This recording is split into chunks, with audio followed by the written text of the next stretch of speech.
Beyond the Badge is brought to you by the Edina Crime Prevention Fund. Check it out.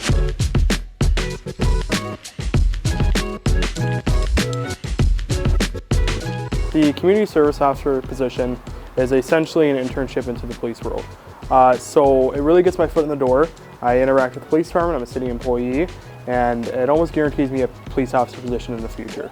My role is to be a support role for our officers, our admin staff, our dispatchers, really the department overall as a whole. I respond to a lot of non-emergency calls for service. Those include like found property, lost property, motorist assist, any animal calls when an animal control officer isn't working, and stuff like that along those lines. Well, I always had a passion for law enforcement, and so this was a very exciting job when I first got it, and it still is every day. I learn new things about myself, I learn new things about the city, I learn new things about the department, and coming to work every day, I enjoy it, truly. And now having this job, I definitely know law enforcement is a field I want to join and hopefully continue to be in for the rest of my career.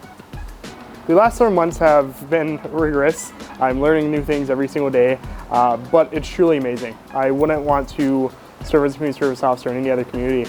Edina is truthfully a great group of people, and I come in every day and I work with an amazing group of co-workers, you know, from our dispatchers to our admin staff to officers to my fellow CSOs.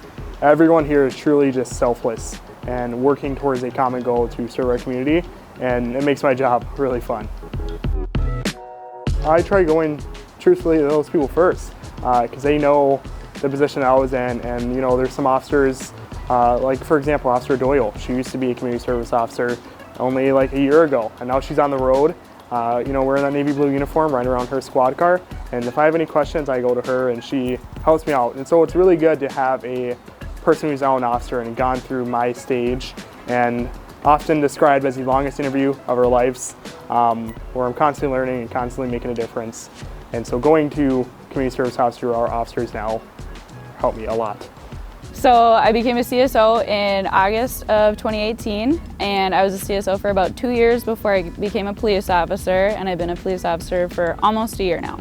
Especially with Matt and the newer CSOs, I feel like it's kind of part of my job to help them grow as community service officers and aid them in the process of this stepping stone position to become a police officer. How can I help them help the community? How can I help them grow as a person and understand kind of more in depth what we do as police officers and what we'd like them to do as community service officers to just help the community as best that they possibly can. And yeah, I definitely think that I feel a sense of like obligation, and I want to help them understand and grow into this role because it's a very important role in the community, not only, but in our department to kind of learn who they are and how they operate.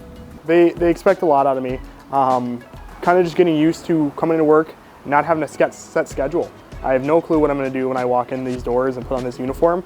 And it's fun at times, but a lot of times it can also be stressful. So, in a lot of departments treated similarly to police officer positions. You got to have a really strong work ethic, a good background, and an ability to learn and grow and continue to change every day because circumstances and instances and calls change constantly.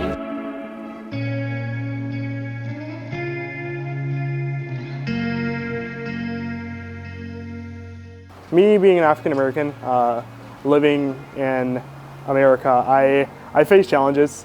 I can't say I haven't experienced certain prejudices or anything like that. So walking on that line, and then also seeing the other aspect of putting on a uniform and putting on a badge. So I kind of see both sides, and coming in with that, it's helped me a lot. I grew up in a kind of middle class, single family household. And with that, I had to, adapt and kind of become independent. I teach myself how to shave, I taught myself how to talk to girls, all that stuff. And coming into this job and interacting with people who also come from that walk of life, which isn't shared a lot in some communities, I think it helps me relate to a lot of people. As far as the city of Edina moving forward, I believe our police department strives every day to break that bridge between our minority groups and policing. and it's not something that's going to happen pretty soon. It's going to take a while, and I think that Edina is doing a great job of handling it and moving forward. I have one call for service that stuck out to me. Was I was traveling on 62 and I veered a vehicle on the shoulder with their passenger lights on. I stopped, and in the seat was a mother who was struggling economically. She had kids in the back and stuff like that, and she had a spare tire. She had no clue how to change it.